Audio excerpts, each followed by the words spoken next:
Assalamualaikum warahmatullahi wabarakatuh.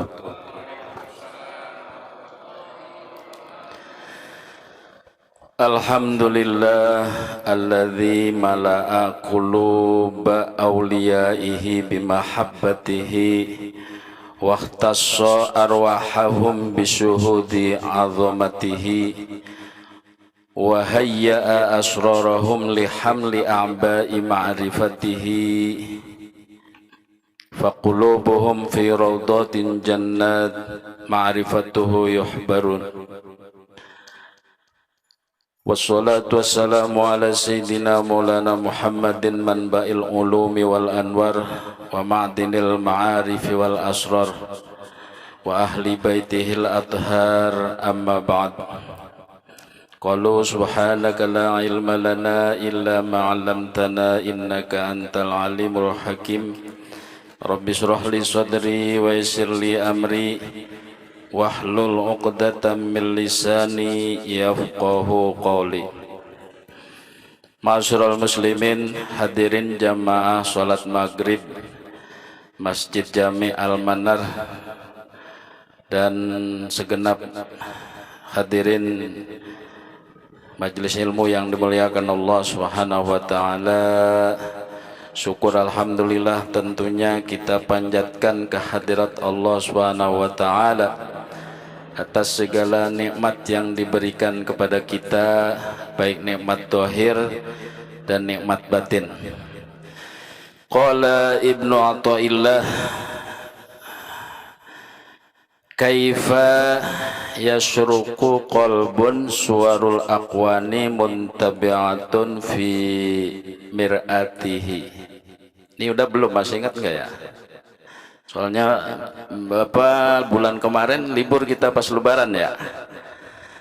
Ya kalaupun udah ya kita ulang enggak apa-apa ya Pak ya. Iya. Kata Ibnu Athaillah, bagaimana hati kita itu mau bersinar sementara gambaran-gambaran makhluk Allah ya muntabi'atun fi mir'atihi, nempel atau tercetak ya di cerminnya itu. Jadi kalau hati kita ini banyak mikirin selain Allah, maka sulit untuk bersinar hati kitanya ini. Karena semuanya itu kan dari nur Allah, Pak. Seperti Allah berfirman dalam Al-Quran itu, Allahu nurus samawati wal ard, mathalu nurihi kamishkatin fiha misbah, al-misbahu fi zujajah, az-zujajatu ka'annaha kaukabun durriyyun yuqad min syajaratin mubarakah. Nah itu Allahu nurus sama ay munawwiru. Allah Ta'ala itu yang memberi cahaya langit dan bumi, dan tentu seisinya. Kita melihat cahaya itu sumbernya dari mana. Ya, kalau malam barangkali seperti ini kita akan mengatakan cahaya ini dari lampu. Kalau siang hari, siang bolong, kita akan mengatakan sumber cahayanya dari matahari. Tapi itu semua hakikatnya dari Allah Subhanahu wa taala. Allah menjadikan hati manusia itu seperti cermin yang sangat bersih. Yantabi'u fiha kullu ma yuqabiluha, yang akan terbayang, akan tercetak setiap sesuatu yang ngelempenginnya. Bapak ngelempengin cerminan yang bersih. Ada siapa kira-kira? Ada kita. Waalaikumsalam. Ahlan wa sahlan. Monggo Pak. Monggo. Jadi hati kita itu seperti cermin. Lah kalau hati kitanya itu sudah terpenuhi gambaran-gambaran makhluk Allah, ya, ya, maka tertutuplah cerminan kita itu. Kita punya cerminan, kita kotorin, nggak bisa ngaca. Jadi kalau dikasih apa aja nggak kelihatan. Tapi kalau hati kita bersih, ya, untuk menerima kebenaran dari Allah itu gampang sekali. Ya, jangan sampai hati kita itu tertutupi oleh al-aqwan. Al-aqwan itu makhluk Allah selain Allah.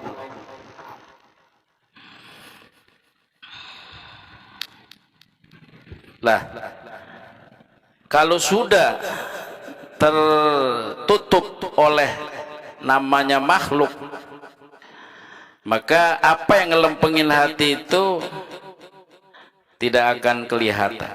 Sebaliknya, ya, fa kullama qawiya saqluha qawiya dhuhuru ma yuqabiluha fiha. Setiap kali cerminan kaca itu bersih, maka pantulan yang menghadapi dia lebih bersih. Ya, kalau kita ngaca gitu kan Pak ya, burem banget nih, yang dihapus muka kita apa kaca? Kaca kan? Ya. Kalau umpamanya kita cermin, ya, hidung kita pesek, marah, apa kaca harus kita hancurin? Loh, aslinya kita seperti itu kok marah-marah sama kaca gitu. Kaca itu, ya kan, ya, yang tabi'u fiha kullu ma yuqabiluha. Cerminan itu akan menggambarkan yang bercermin.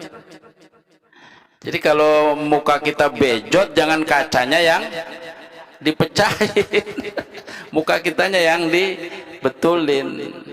Ya, apa cerminanmu bagaimana yang aslinya gitu.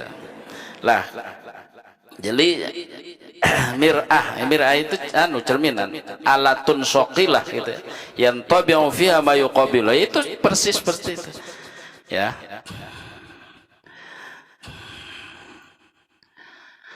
Wa idza aradallahu khidlana abdihi, ya, khidlana abdin, ya, bi'adlihi wa hikmatihi asghala fikratahu bil aqwanidz zulmaniyah wasyahwatil jismaniyah. Ya memang hakikatnya dari Allah Pak.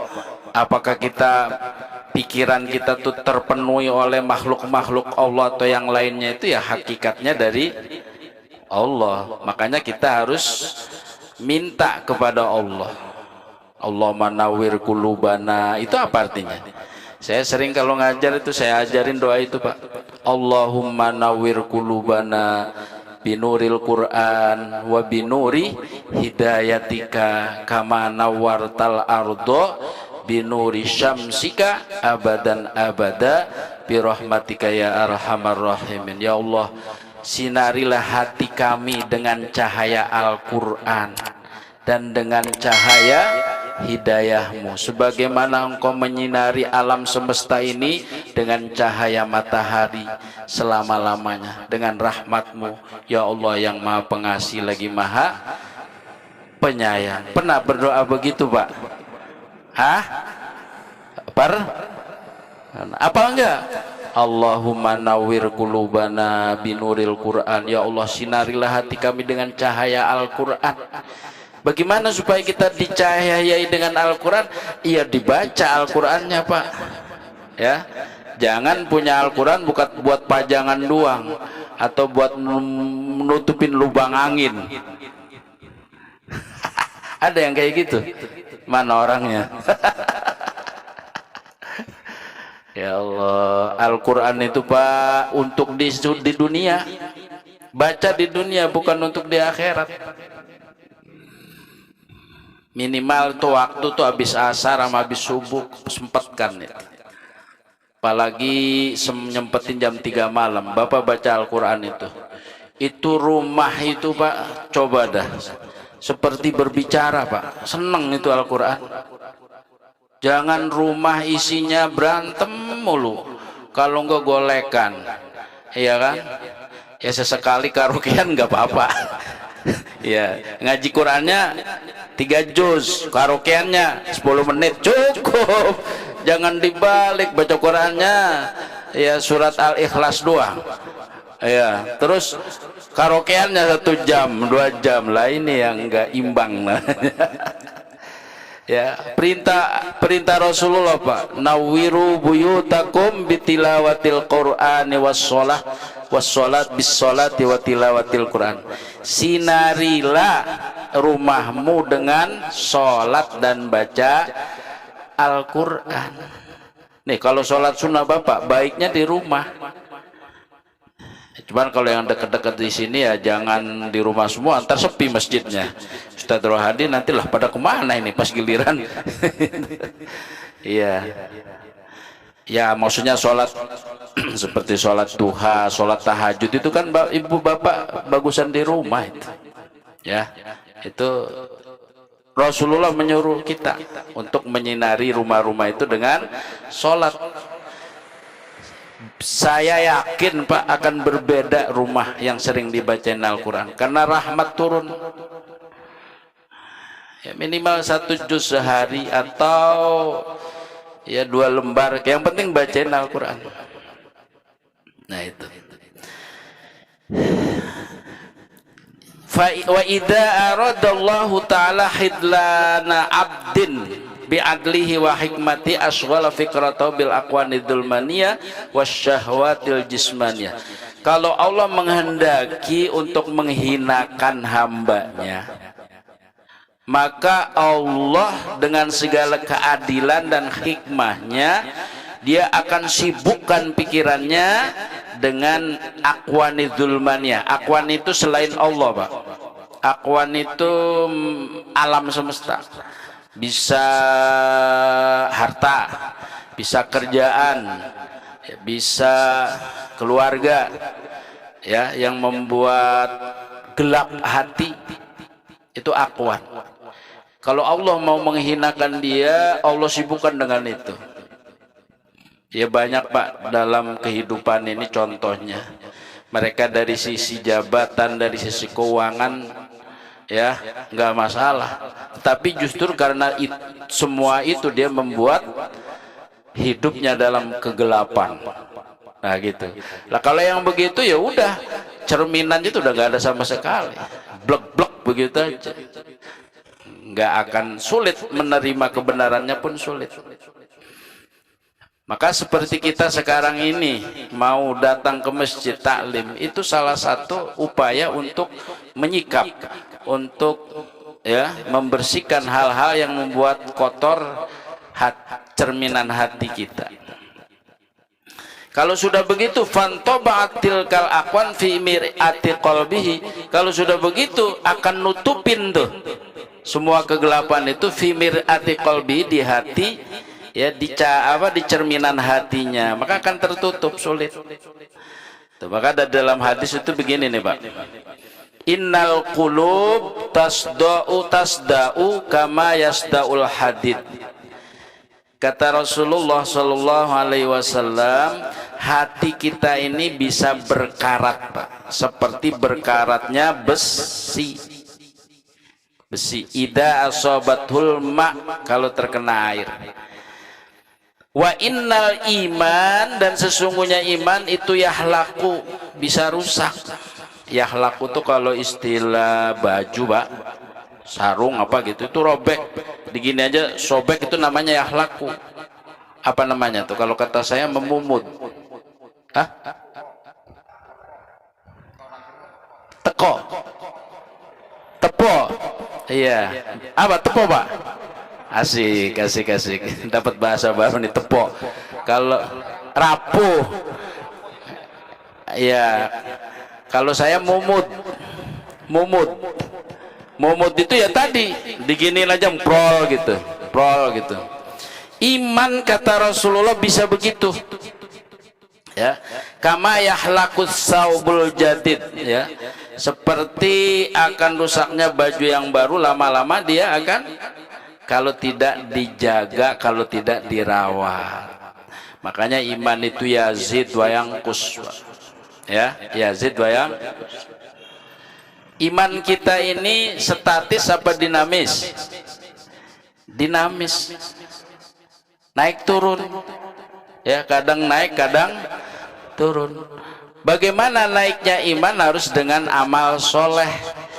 Turunnya iman dengan maksiat. Kalau imannya itu sendiri enggak ngurangin, Pak. Ya. Al-imanu yazidu yang kus. Iman yang membenarkan itu, ya iman yang artinya tasdik. Iman itu apa, Pak? Coba. Iman itu at-tasdik bil qalbi, membenarkan di dalam hati. Lalu membenarkan di dalam hatinya kurang, berarti syak, ragu. Kalau iman ragu sah enggak? Enggak sah. Jadi yang dimaksud kurang itu, imannya kurang itu bukan membenarkannya. Contoh begini, Bapak percaya enggak adanya neraka? Percaya. Bapak percaya enggak adanya surga? Percaya. Tapi ketika kita melakukan maksiat, apa kepercayaan kita terhadap surga ngurangin? Tidak. Gitu. Ya kan, maksiat dengan percaya dengan surga satu hal yang berbeda. Cuman indikatornya kalau iman kita lagi naik, maka kita melakukan sesuatu hal yang menuju surga, untuk ingin masuk surga. Jadi kalau kepercayaan kita terhadap surga itu sendiri, kepada neraka itu sendiri, nggak boleh ngurangin. Kamu percaya nggak sama neraka? Kadang percaya, kadang enggak. Nah, bahaya kalau begini. Ya, terutama yang wajib kita jaga kepercayaan itu, rukun iman itu, Pak. Ya, percaya kepada Allah, nggak boleh ragu sedikit pun. Ya, kasyaki fillah, kalau ragu terhadap eksistensi Allah, murtad. Ini sebenarnya Allah itu ada atau enggak sih, saya nggak pernah lihat, gitu umpamanya, murtad, Pak. Hati-hati itu. Nggak boleh hati kita itu sampai diwaswasi oleh setan seperti itu. Kalau umpamanya tersirat di hati, meragukan tentang Allah Subhanahu wa taala, segeralah istighfar dan katakan asyhadu alla ilaha illallah wa asyhadu anna Muhammadar Rasulullah. Karena iman kita harus dijaga, Pak. Gitu, Pak. Ya. Iman kalau dibiarkan begitu saja, ya lama-lama hati kita tertutup tadi. Wa fi hadisin akhar, di dalam hadis yang lain, likulli syai'in masqalah wa masqalatul qulub zikrullah. Ya, kata Nabi, setiap sesuatu itu ada pembersihnya. Ya. Lalu pembersih hati itu apa? Zikir kepada Allah. Ya. Masjid ini ada pembersihnya enggak? Ada. Kalau Bapak nanti umroh atau pergi haji di Masjidil Haram itu, Pak, hampir setiap malam itu. Cuman ngebersihinnya pas jam 3 gitu. Itu ada tangganya itu di sana canggih, Pak. Setinggi itu sampai dia. Tempel pencet tombol doang, tet, shit, ke atas sono. Dilapin gitu, Pak. Yang ngelapin orang. Ntar lama-lama almanar ada nih ntar. Bikin tangga, coba kayak di Masjid Nabawi itu, Pak. Subhanallah itu. Yang kuning-kuning itu, apa itu, mengkilat semua, Pak, mengkilat semua. Tuh hati kita tuh harusnya seperti itu. Salah dikir lagi. Ya, habis dosa dikir lagi. Ya. Sholatnya telat dikir lagi. Atau masih meninggalkan sholat, Pak? Nggak sengaja ada. Ya. Ya biasanya setan tuh begini, Pak. Hah? Nggak sengaja. Iya, nggak sengaja, ini konteksnya nggak sengaja. Contoh begini, Pak. Saya pengen bangun malam, sholat isyanya ntar aja. Udah kan pasang weker, pasang segala macem. Ya, sa'atul munabbiha namanya. Weker itu bahasa Arabnya sa'atul munabbiha. Weker, tahu weker? Jam weker itu. Nyalain jam 3, Bukan aja jam kayaknya pengalaman ini dah. Jam setengah 4, jam 4, 3 kali tuh ya alarm bunyi. Lewat Pak, bangun jam 5 lewat. Ada yang kayak gitu?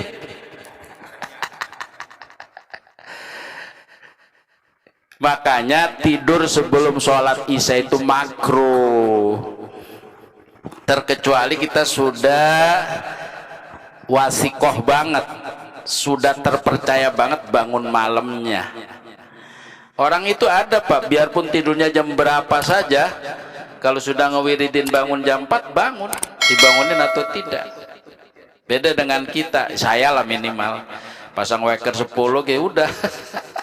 Itu apa yang membuat kita nggak bangun itu Pak? Dosa kita, nutupin kuping kita. Ya kalau setan bisa nggak nutupin kuping? Bisa aja. Ya, ngencingin tuh kata Bapak, benar Pak. Mata kita tuh dikencingin pagi-pagi. Ya Allah, susah ada bangunnya. Semalaman nggak bisa tidur tuh. Giliran udah assalatu wassalamu alaik, udah tuh pulas itu Pak, ya kan? Udah kayak ada yang ngelus-elus itu, padahal semalaman nggak bisa tidur itu Pak. Kita yang paling ditakut itu setan yang begitu itu. Kalau setan yang muncul berbentuk kuntilanak, genderuwo, nggak ada apa-apanya, chill itu. Karena itu hakikatnya tuh dari imajinasi kita aja. Yang kita takut itu tuh Pak. Ketika kita sholat, ketika baru takbir Allahu Akbar, waduh, iya kan, di rumah ini ikan bandeng saya belum saya. Jadi makan kucing ntar nih. Itu begitu tuh Pak, setan itu. Jadi ya Allah, kata saya benar-benar setan. Ini Bapak coba aja sholat. Kalau bareng-bareng begini mah rada takut setan nggodanya. Jarang Bapak kalau sholat berjamaah itu lupa rakaat tuh jarang. Ya satu karena percaya sama imam gitu kan. Kedua setan nggak mau Pak yang banyak-banyak begitu. Dia maunya yang sendiri. Nah dia sholat sendiri nih. Gua kejar nih gitu. Itu ada hadisnya. Innama yaqulu ya bahwasannya singa itu ya, harimau itu akan menerkam ya kambing yang sendirian gitu. Belum kita kalau di jamaah ini ada lebih dari 40, insya Allah di situ ada wali, entah namanya wali Ishak, apakah wali mukmin. Amin ya robbal. Iya Pak, kalau 40 orang di situ ada wali yang membuat kita diterima semua. Wah ini tadi sholat isya berjamaah ya, iya. Imamnya Ustaz Yusuf, iya. Oh di situ udah terima aja kata. Lah ini bagaimana Fatihahnya jelas, tapi rombongan dia udah biar terima aja gitu katanya. Alhamdulillah. Lah kalau sholat sendiri udah lupa-lupaan. Lah iya, qobliyahnya orang ada, ba'diyahnya apalagi, boro-boro isrok, isuk-isuk ngorok. Ya, isrok kata Pak Ishak, kata Kang Ishak tuh, isuk-isuk ngorok katanya. Ya bisa. Pernah isrok Pak? Sekarang itu ongkos haji biarpun Bapak banyak duit ngantri Pak lama. Ya kecuali Bapak mau yang haji plus, itu bisa di atas 200 juta ya, 250 ya, itu sampai 5 tahun tetap itu ngantri juga Pak, ngantri. Udah sekarang sementara kalau belum bisa ke Mekah pengen pergi haji, isrok aja banyakin, karena hadisnya jelas itu, siapa yang habis sholat subuh lalu duduk zikir sampai waktu isrok, itu pahalanya seperti pahala haji umroh yang diterima, enggak dikurangin sedikit pun pahalanya. Subhanallah. Jadi setiap sesuatu itu pasti ada alat pembersihnya. Karena di dunia ini nggak mungkin bersih aja, nggak mungkin Pak. Kalaupun ruangan yang ada AC-nya, AC-nya kudu dicuci nggak? Kudu dibersihin. Badan kita coba nggak usah seminggu nggak mandi, sehari semalam nggak mandi, apa yang terjadi? Hah? Paling diusir sama bini kita. Semuanya ada alat pembersih. Bagaimana sementara yang dohir kita bersihin terus, batinnya nggak pernah. Kita orang beriman jangan begitu, Pak. Ini tahun Muharram udah 1444 Hijriah. Usia kita nambah, jatah hidup kita ngurangin. Tuh hidup kita harus mengerucut, begitu tuh, Pak. Ya makin tua, makin ingat Allah. Betul, Pak? Iya, makin rajin hadirin majelis taklim. Ini syukur alhamdulillah ketua DKM Ustadz Rohadi memfasilitasi ya ibu-ibunya. Itu amal beliau, insya Allah tuh semua pengurus masjid dapat pahala. Amin ya robbal. Tuh begitu, Pak. Mumpung kita masih hidup. Ya, kalau sudah mati mah susah. Ya, in qata'a amaluhu, tuh amal kita udah selesai. Tuh. Setiap sesuatu ada pembersihnya. Pembersihnya hati adalah zikrullah. Al-Quran itu banyak masuk zikrullah enggak? Hah? Baca Al-Quran termasuk zikrullah enggak? Masuk. Bahkan ada yang mengatakan afdol zikri. Baca Al-Quran itu sebaik-baik zikir. Subhanallah. Itu, Pak. Al-Quran itu akan memberi syafaat. Kuntu syafi'an yaumal qiyamah, ya. Ya, kata Al-Quran, nanti aku pada hari kiamat akan memberi syafaat bagi orang yang membacanya. Tuh. Kita minta disinari hati kita dengan cahaya Al-Quran. Wa qala sallallahu alaihi wasallam aidan innal abda, nih Pak, idza akhta'a khati'an nukitat fi qalbihi nuktatan sauda. Jadi kita kalau berbuat salah maka timbul nuktah, Pak. Jadi begini gambarannya. Tadi kan hati kita diibaratkan cermin, katakanlah cerminan di sini. Setiap kita salah, berdosa, ada titik noda di cerminan itu, ya kan? Fa in huwa naza'a wastaghfara saqulat. Kalau langsung dibersihkan, diusap, bersih lagi. Ya. Wa in ada, tetapi kalau dia diulangin dosa itu zida fiha, maka akan ditambahi noda tadi hatta ta'lu qalbahu, sampai nutupin hatinya. Kayak kaca nih, Pak. Kaca itu kalau selalu dibersihin bening. Tapi kalau lama nggak dibersihin kelihatan debunya tuh. Kalau berbulan-bulan apa bertahun-tahun itu bersihnya harus pakai silet. Karena sudah tebal dan sudah keras.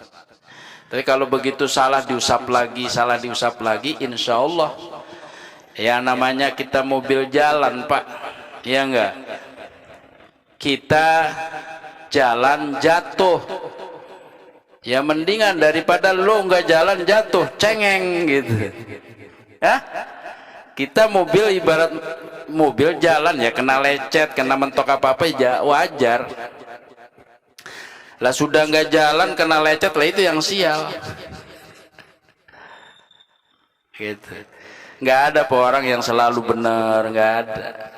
Nah, maka semua kesalahan-kesalahan itu ikuti dengan kebaikan. Dalam hadisnya itu, ya kan? Ittaqillah haitsuma kunta, takwalah kepada Allah dimanapun. Di masjid takwa, di kantor takwa, di rumah takwa. Makanya Allah ya ngingetin kita, janganlah kamu mati kecuali dalam keadaan Islam. Karena Islam itu bisa dibawa kemana-mana. Betul, Pak ya? Islam itu bisa dibawa tempat kerja. Begitu masuk, assalamualaikum. Iya kan, makanya kalau orang ahli ibadah tuh walaupun kulitnya hitam Pak, beda, ada sinarnya, ada sinarnya. Udah hitam nggak pernah sholat, nggak berzikir, ya sudah mateng jadi hitamnya. Iya, ini kayak bapak-bapak ini kelihatan semua dari pojok sana sampai ya bersinar terang. Nah dalam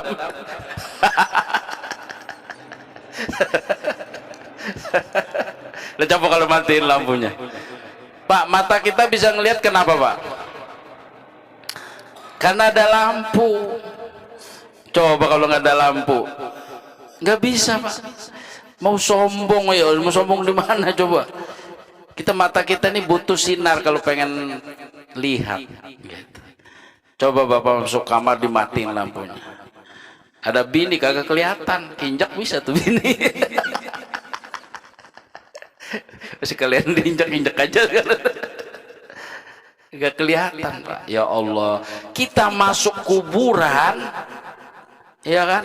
Jangankan ditutupin tanah sebegitu tebalnya Pak, kita ditutupin kertas segitu tipis aja udah nggak bisa lihat apa-apa.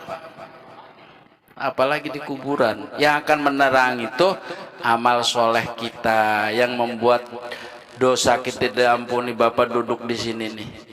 Karena ada hadisnya, julu suka saatan, gitu. Dudukmu satu saat aja di tempat, ya, di tempat pengajian itu lebih baik daripada ibadah sholat sunnah ada yang 100 rakaat. Coba Bapak belum pernah, saya yakin tuh sholat 100 rakaat terus-terusan. Tarawih aja yang dipilih yang 8 mulu. Ya Pak ya, sama saya juga Pak. Yang 8 yang cepet, udah tuh cepet makan kolak. Iya. Wa in ada zida fiha hatta ta'lu qalbahu wa dzalikar ron, itu adalah ron, noda.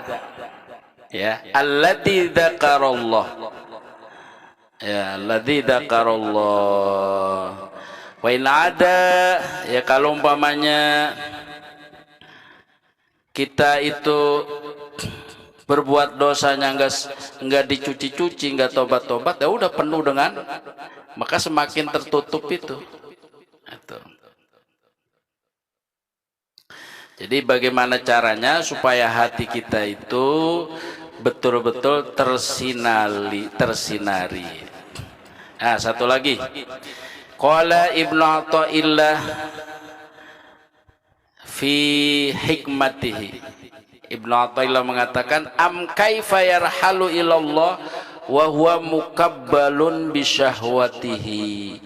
Atau bagaimana kamu mau menuju Allah sementara kamu diikat dengan syahwatmu.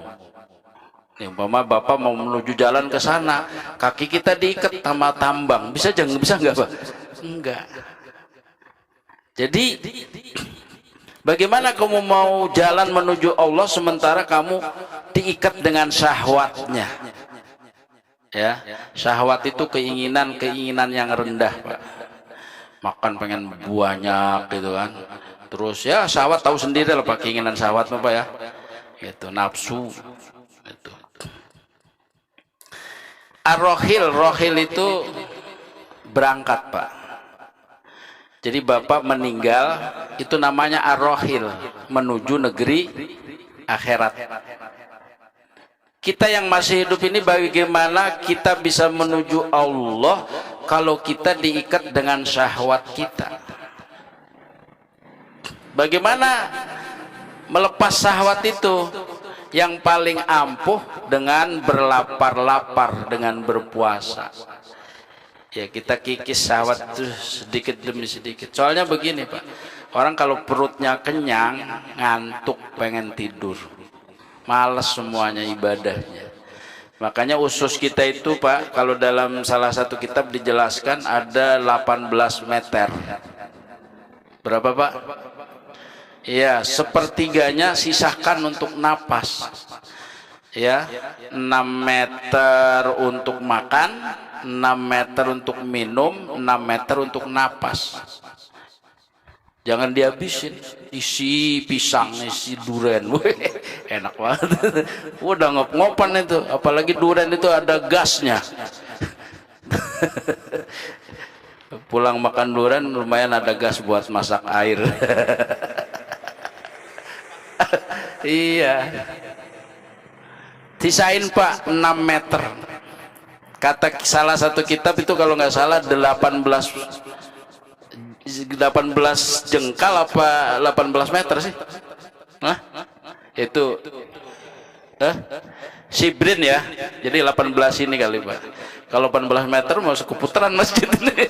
Nggak muat di perut saya. Ada dokter nggak di sini? Apa dicabut dulu diukur? Ya kalau ini saya masih ingat kalau sel Pak. Sel itu setiap kita ada 50 triliun sel. Tapi setiap detik yang mati 3 miliar. Ya, sel kita itu setiap detik mati Pak. Makanya sesungguhnya kita tuh setiap saat innalillahi. Cuman kalau kita masih muda cepat diganti dengan sel baru. Ya, kalau model kita ya mati 3000 hidup paling 1-2. Makanya tuh pendengaran makin kurang, mata rabun ya Pak ya. Iya asam urat gitu, gula ya. Kalau kita umur 50 ke atas kita banyak ini kekayaan, punya gula.